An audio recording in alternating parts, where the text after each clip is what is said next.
So my name is Chetan Gaikwad. Good morning to all. Today we are going to study the benefits of trigeneration, CCHP. First benefit is the high efficiency. When waste heat is used for heating and cooling, thermal efficiency can reach up to 90%.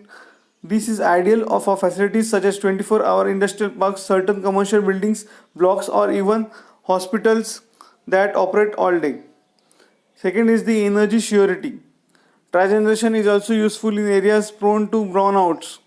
Operations can continue through erratic weather patterns and often would affect electricity or transmission from a centralized power station. Third advantage benefit is that economically sound. Trigeneration can be used of the grid solution. This can help business scale back on the cost of electricity as well as cost from heating and cooling requirements. Fourth benefit is that the cut out the transmission cost.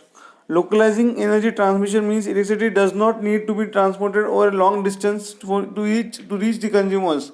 It reduces the burden on utility transmission infrastructure. More suitable air conditioning and lower heating bills. Trigeneration also enables an opportunity for efficient repurposing of waste heat, producing heating and cooling for customers nearby. Reduced emissions. Combining electricity, heating, and cooling production from one source reduces carbon emissions significantly and beneficial to environment all aspects. Opportunities for trigeneration. Okay, the government has reinforced the need for efficiency of all stages of the energy value chain. To meet its target, the Indian government has begun developing smart electric power infrastructure. These are built to deliver power combining conventional grid components with new storage and information communication technology. Trigeneration also provides India with significant opportunities to improve energy efficiency and reduce greenhouse gas emissions.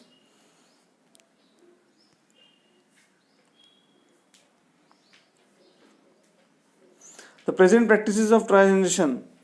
The many sectors of industry have very good potential for trigeneration. Industrial units in following sectors can take advantage: data centers, then food processing industries, manufacturing units, college and universities, military complexes, schools, colleges, office buildings, shopping centers and supermarkets, manufacturing plants, refrigerator warehouses, theaters, then airports, golf country clubs, casinos, resorts, etc. So these are certain areas where cogeneration can be used.